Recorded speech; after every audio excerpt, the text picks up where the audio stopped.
É fundamental pararmos para refletir neste momento. Um momento oportuno e um momento em que o povo de Deus, a igreja cristã, ela deve buscar se preparar a fim de responder, como disse o próprio apóstolo Pedro, a base da razão, da esperança que há em nosso coração. Sabemos que o nosso Deus, como diz o Salmo 103, verso 19, estabeleceu o seu trono, o seu governo sobre os céus. Ele está sentado sobre o seu alto e sublime trono e domina sobre todos os reinos e sobre todos os homens. Mas os não cristãos, as outras ideologias, as falsas religiões, como elas entendem essa declaração do salmista no Salmo 103, verso 19? Como nós podemos então compartilhar? Ou será que podemos ter e abrir um diálogo franco e direto, tanto para fortalecer a fé dos cristãos, como até mesmo para traçar um diálogo e deixar uma porta aberta e lançar luz no entendimento daqueles que não conhecem o Senhor? É aí que nós nos debruçamos com as divisões e as propriedades da apologética. As divisões da apologética, a apologética se apresenta em divisões, e essas divisões elas podem ser compreendidas como aqueles que buscam a defesa da fé, mas não apenas a defesa da fé, mas também a prova desta fé, a razão desta fé. E também ela também se coloca como aquela que vai ao encontro, em ataque contra as objeções e os questionamentos que são levantados contra o cristianismo ou a fé cristã. No PowerPoint que eu enviei para vocês há um pequeno gráfico que fala que a apologética é ataque, é defesa e é prova. Ela ataca as falsas religiões, que nesse momento o homem em desespero, ele busca um meio de poder trazer consolo e paz ao seu coração. E nesse momento de isolamento, os homens ficam fragilizados. Nesse momento, as pessoas caem em desespero e buscam, como tateando no escuro, como disse Paulo lá no Areópago, uma maneira de entenderem aquele Deus que faz com que o homem respire, viva e se mova.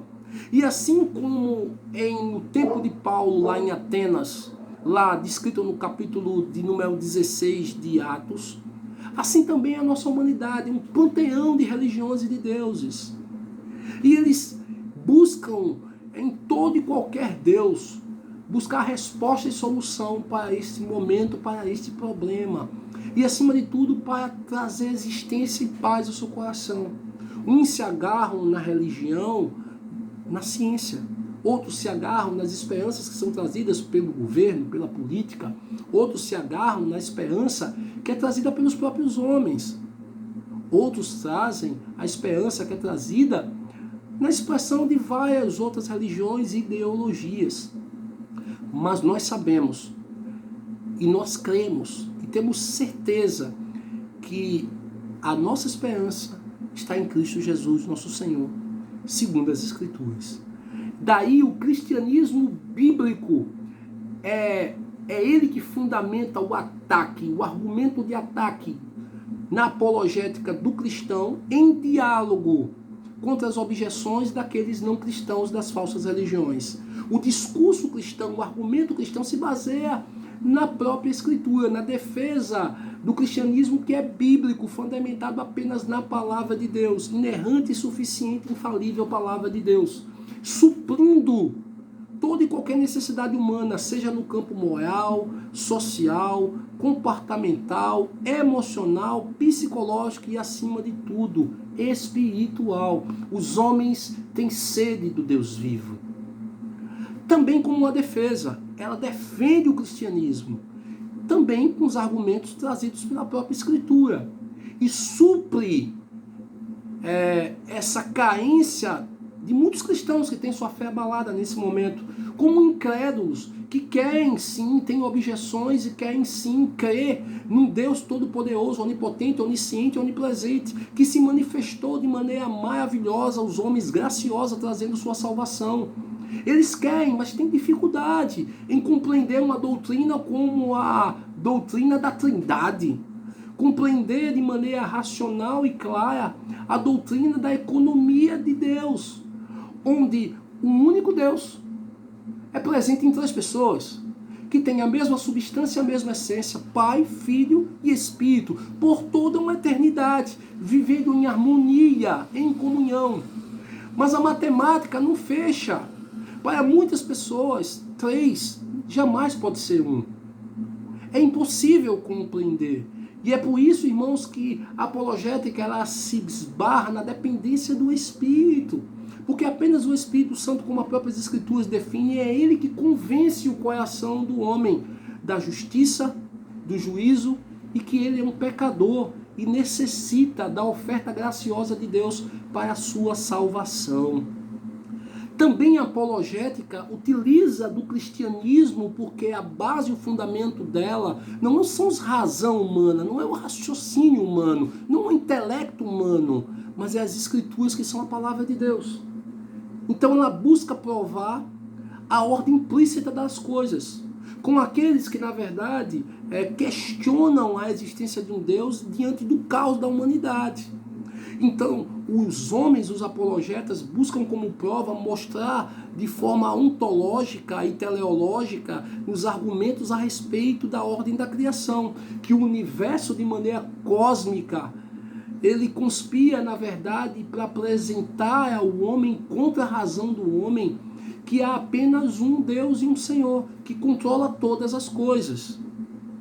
E é por isso, irmãos, que é fundamental nós conhecermos a respeito de como a apologética, quais são as divisões da apologética, como prova, queridos, é quando o cristão, munido da apologética, ele busca um diálogo através e apresenta o Evangelho em uma base racional de fé.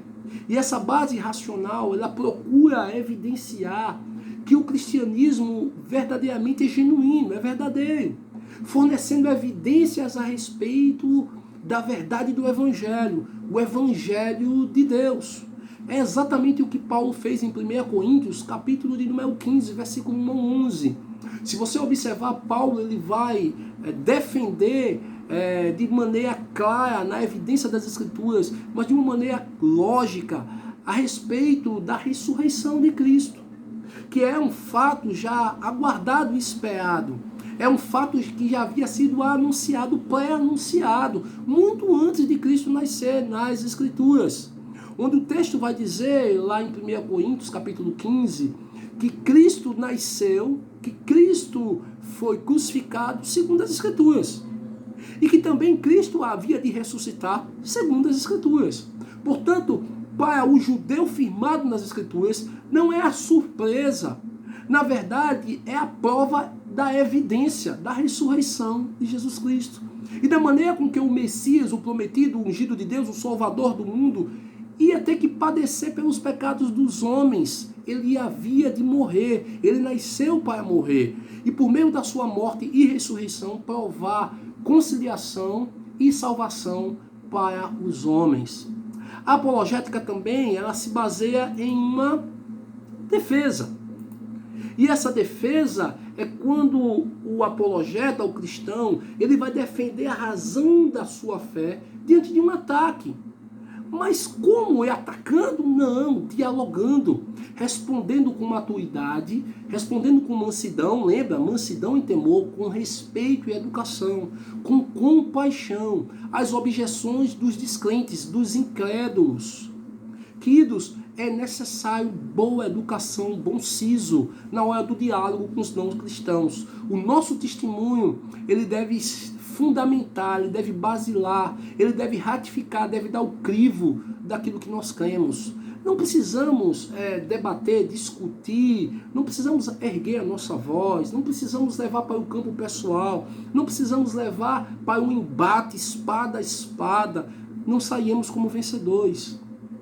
Não há vencedores nem vencidos. A realidade de um mundo que jaz no maligno e que nós somos alcançados e trazidos das trevas para a maravilhosa luz por meio do Filho de Deus. Somos pecadores? Sim, remidos, mas devemos ter compaixão pelas almas perdidas. E é exatamente isso que Paulo procura fazer também em Filipenses, capítulo 1, versículo 7 e também versículo 16 e 17. É defendendo o evangelho, confirmando a realidade da alegria cristã em meio a toda e qualquer adversidade. Há motivos, irmãos, para vivermos de maneira sóbria. Há motivos, irmãos, para vivermos de maneira équia. Há motivos, irmãos, para viver de maneira consciente e consistente. A base da nossa existência está em glorificar a Deus e gozar da sua presença eternamente. E isso é fundamental para nós. Temos que falar e temos que viver conforme aquilo que falamos. Nós somos, como disse o próprio Paulo, apóstolo Paulo, nós somos as cartas de Cristo. Possuímos o perfume precioso de Cristo. Esse perfume e essa carta foi escrita em nossos corações. E ela é evidenciada para o mundo não apenas quando falamos, mas através do nosso testemunho. Mas também a apologética, ela também se apresenta em sua divisão como um ataque, como ofensiva. E aí você vai ver em 1 Coríntios capítulo 1, verso 18. É quando o apologético ele vai ao encontro, é como o cristão ele vai de encontro a exatamente aqueles que se opõem e fazem perguntas confrontando a veracidade do pensamento cristão, levantando objeções. São as falsas religiões, são as falsas ideologias. E daí nós devemos ter um argumento sólido, um conhecimento bíblico bem acentuado, para afirmarmos a singularidade do Evangelho. Não há nenhum outro Deus além do nosso Deus. E a verdade do nosso Deus é que o homem viva de maneira justa, sensata e piedosa. É exatamente isso que Tito vai dizer lá no capítulo 2, no versículo 11, que essa graça se manifestou aos homens, educando-os para que ele pudesse viver de maneira justa, santa e piedosa, abandonando, lançando mão, rejeitando toda forma de concupiscência mundana e, acima de tudo, rejeitando as paixões carnais, vivendo de maneira sensata e sóbria, aguardando o retorno glorioso do seu Senhor e Salvador Jesus Cristo.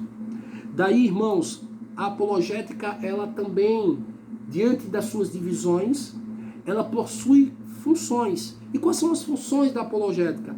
Eu separei pelo menos 3 delas. A primeira delas, fortalecer a nossa própria fé. Há momentos, irmãos, há momentos seminaristas que nós temos diante de situações da vida, momentos de abalo. Passamos por momentos difíceis.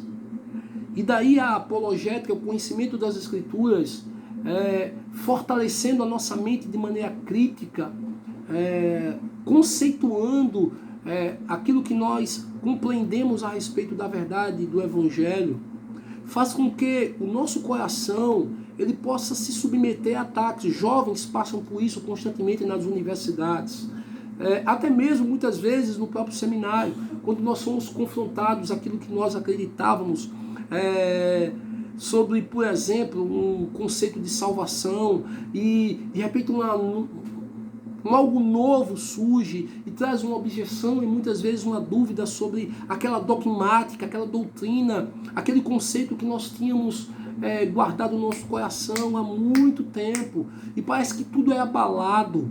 E aí nós precisamos compreender essa apologética para fortalecer a nossa própria fé, porque temos que levar em consideração que há em nosso coração ainda muitos questionamentos a serem respondidos nessa nossa caminhada, no decorrer da nossa vida, da nossa existência.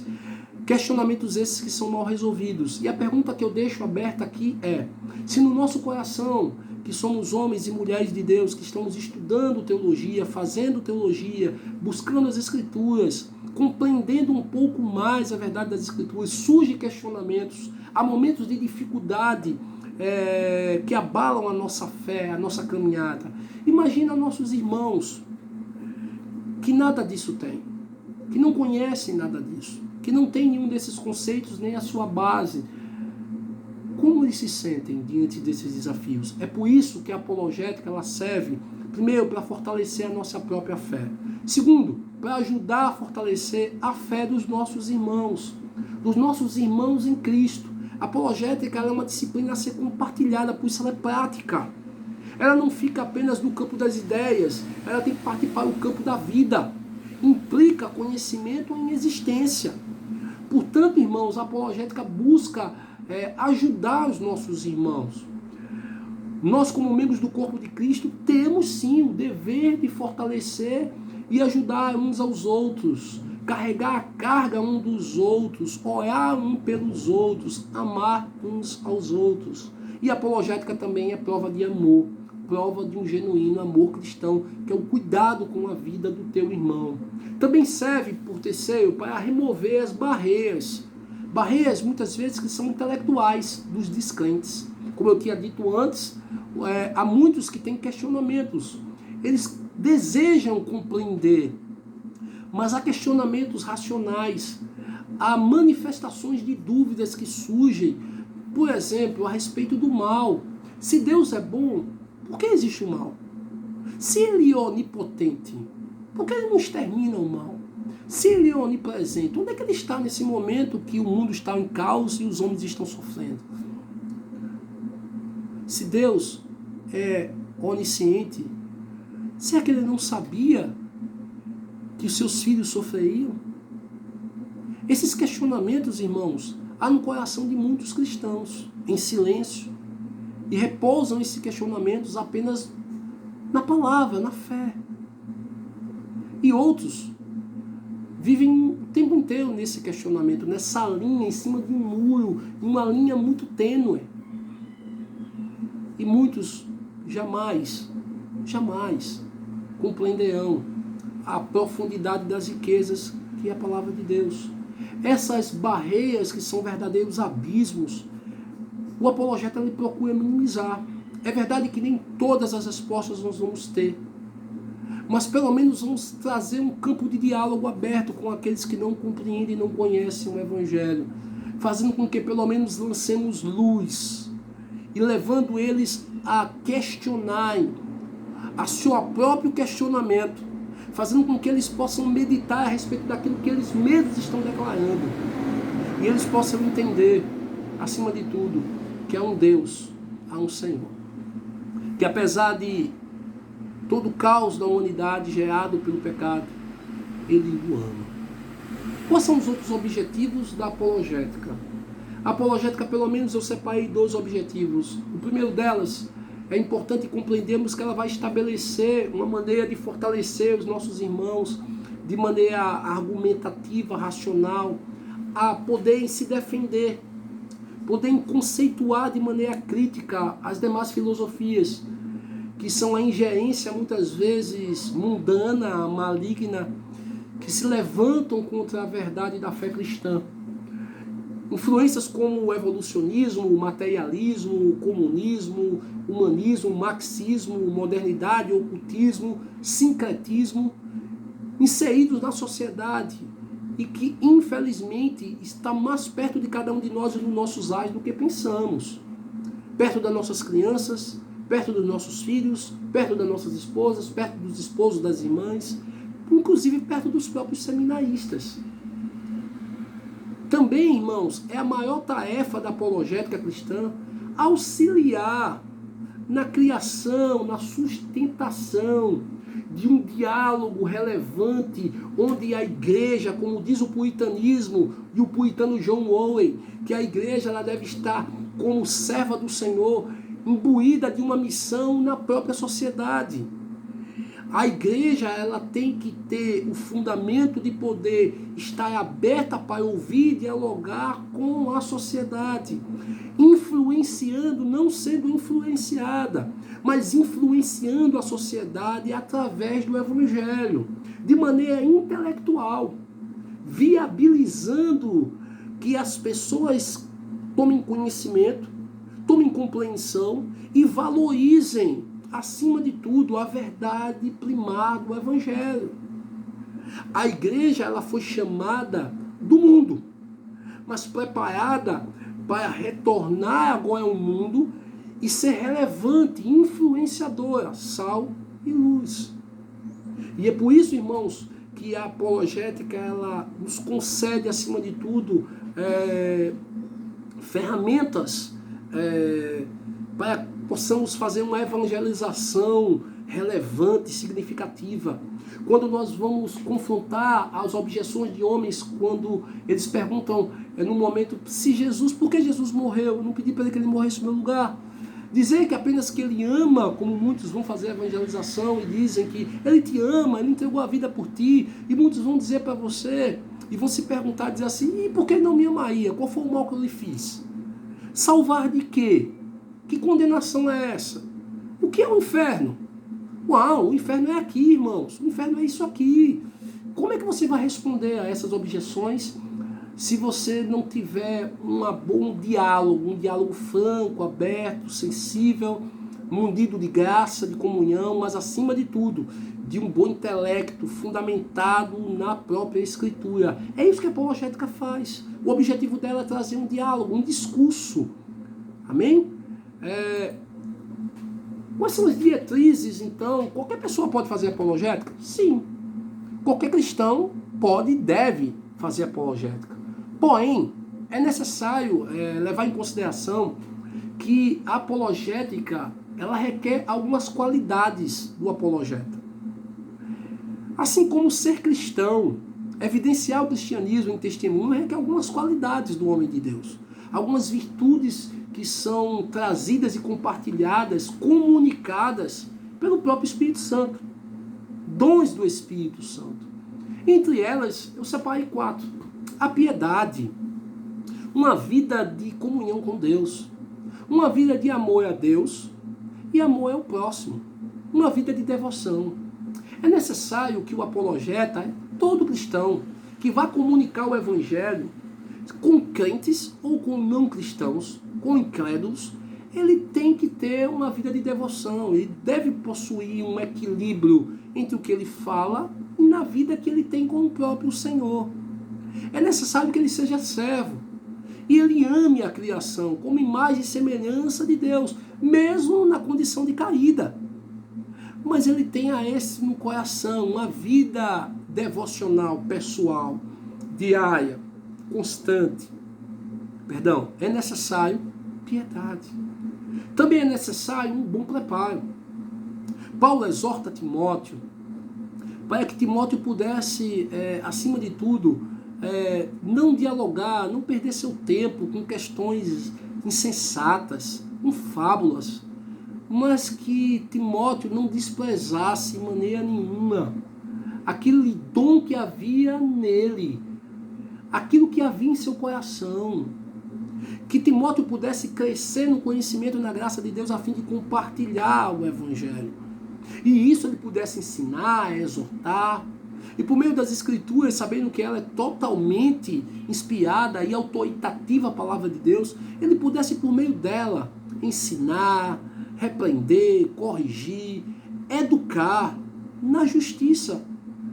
Com a certeza que por meio das Escrituras, o próprio Espírito de Deus conduz ao homem a que ele possa ser perfeito e plenamente habilitado e capacitado para toda a boa obra de Deus.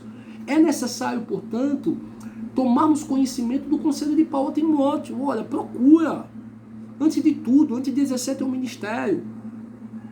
É o momento do seminarista, mesmo em casa, mesmo diante das limitações, é um momento seu, meu querido, de se esforçar, de labutar, como diz Calvino, orai, oração, vida piedosa, comunhão com Deus, mas labutai, esforço, requer esforço. Fazer teologia requer vida com Deus e também esforço de conhecimento, de estudo, de fortalecer o intelecto. E por isso Paulo diz a Timóteo, olha, procura apresentar-te. É diante de Deus e procuramos todos os dias apresentar diante de Deus, de maneira clara. Apresentarmos diante dele todos os dias como um obreiro aprovado, que não tem do que se envergonhar e que sabe manejar bem a palavra da verdade. É fundamental que aquele que vai dialogar sobre o Evangelho, é fundamental aquele que vai se expressar em público, é fundamental que aquele que vai falar a respeito das maravilhas obras de Deus, começando na criação e concluindo-se na consumação, na gloriosa vinda de Jesus Cristo, tenha compreensão do que fala e tenha significância e relativa propriedade e fundamento no que fala. É preciso preparo. Não apenas vida de devoção, mas preparo. Também bom senso. O que adianta ter uma vida de devoção e ter conhecimento das Escrituras e não ter bom senso? O maior de todos os sábios que já pisou nesta terra, o maior homem sábio chamado Salomão, deixa ali claro no livro de Eclesiastes que há tempo para todas as coisas determinadas por Deus. Nós devemos entender que há momentos que nós devemos calar. E o silêncio, queridos, ele não é motivo algum de cessação de diálogo. O silêncio, em motivo nenhum, é motivo de covardia ou de repúdio. O motivo, muitas vezes, é ponderação, sensatez, é paciência e prudência, é virtude. A prova disso está no nosso próprio Senhor Jesus Cristo. Houve momentos que ele silenciou diante das oposições, porque a obra é realizada em um coração do homem pelo próprio Deus. É necessário bom senso. Muitas vezes, irmãos, quando vamos apresentar a verdade do Evangelho, não é o lugar e nem é o tempo. Não são as pessoas, então não jogue pérolas aos porcos. Tenha paciência, tenha prudência, tenha bom siso. Também, como disse o próprio apóstolo Pedro, em 1 de Pedro, capítulo 3, verso 15, com mansidão e com temor. É necessário que o apologeta, uma das virtudes e qualidades dele, é ser educado. Seja fino. Faça com que o seu discurso ele tenha muita significância, relativa importância, que ele chacoalhe as bases racionais daqueles que te ouvem. O próprio Paulo disse para Timóteo, procura, ó Timóteo, ouvir as Escrituras, procura guardar esses mandamentos, para que por meio delas possa ser primeiro salva a tua alma e depois a alma daqueles que te ouvem. É necessário, irmãos, termos consciência que nem sempre podemos falar. Nem sempre é o momento preciso de falar. E por isso nós temos que ter bom senso e também educação na hora de comunicarmos. Conhecimento sempre vai implicar em vida. Por último, queridos, nós vamos falar a respeito dos limites e dos perigos da apologética. A apologética tem limites. Como a nossa razão humana ela é limitada. Somos seres finitos. Somos criaturas. Não somos o dono da verdade. Primeiro, a apologética ela pode ser muito mal compreendida e muito mal aplicada. Ela pode ser mal compreendida, isso é uma limitação. Porque muitas vezes não sabemos transmitir o que sabemos, o que conhecemos. E necessitamos, mais uma vez, da dependência e da singularidade do Espírito Santo de Deus na comunicação do Evangelho.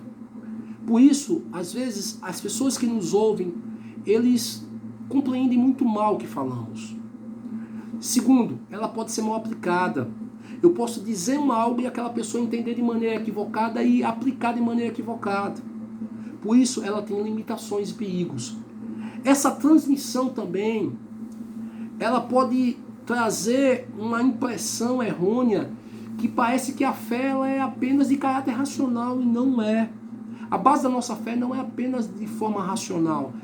Há campos na nossa fé e que nós necessitamos repousar diante da graça de Deus. Deuteronômio 29, 29. Moisés diz para o povo de Deus, olha, as coisas reveladas por Deus a nós, pertencem a nós e aos nossos filhos como herança do Senhor. Mas as coisas encobertas, não reveladas, pertencem apenas ao Senhor, nosso Deus. Há coisas, há questionamentos na existência humana que nunca vamos ter explicação. Pelo menos entre nós homens. Por isso, irmãos queridos, devemos entender e não transmitir para as pessoas que nós possuímos toda a base da nossa fé racional, porque isso não é verdade. Terceiro, apresentar uma ideia de que a pessoa, o apologeta, ele é o dono da verdade. Não, a verdade liberta e a verdade é Jesus Cristo. A verdade do Evangelho e o cristianismo não é o dono da verdade. O O cristianismo, a religião cristã, não é a dona da verdade. Ela comunica essa verdade, porque ela conhece essa verdade. Como disse João, o Verbo se fez carne e habitou entre nós. E vimos a sua luz e a sua glória, como a glória do unigênito Filho de Deus, em justiça e em verdade. Nós vemos de maneira clara a manifestação dessa verdade todos os dias na nossa vida, por meio das Escrituras que revelam Jesus Cristo. Por último, podemos transmitir a impressão de que não há piedade, não há compaixão, apenas discurso e debates. Certa vez alguém me disse, você vai mergulhar na filosofia e vai estudar apenas filosofia e vai ser um filósofo, um teólogo, filósofo e um apologeta. É isso que você quer? Sim, é aquilo que meu coração tem sido impulsionado. Filosofia e teologia são minhas duas paixões. E alguém disse para mim, certamente seu coração vai ser árido como um deserto.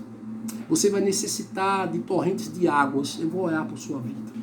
Essa é a impressão que muitas pessoas têm de um teólogo e de um filósofo. Você é o que? Um teólogo? Filósofo. Essa é a impressão que muitos têm de nós, que estudamos, que parece que não há vida, não há compaixão. Mas eu quero dizer para você que não é apenas conhecimento e filosofia. A teologia e também a filosofia nos concede entendimento da nossa dependência e insignificância como homem e da soberania e supremacia do nosso Senhor e Salvador Jesus Cristo. É por isso que nos rendemos diante dessa verdade e declaramos ela para um mundo caído. Jesus Cristo é o Senhor, para a glória de Deus Pai. Dito isso, queridos irmãos, eu estou encerrando a nossa videoaula. Espero que ela tenha sido proveitosa, ela é muito objetiva, muito simples. Essa impessoalidade quebra um pouco o diálogo. E quero preparar vocês para que na próxima aula, na próxima segunda-feira, dia 25, nós estejamos prontos para assistir a nossa segunda videoaula, que será sobre sistemas apologéticos. Que Deus abençoe a todos vocês e que possamos estar reunidos no nome de Jesus na próxima videoaula. Até lá, fiquem na paz e que Deus os abençoe.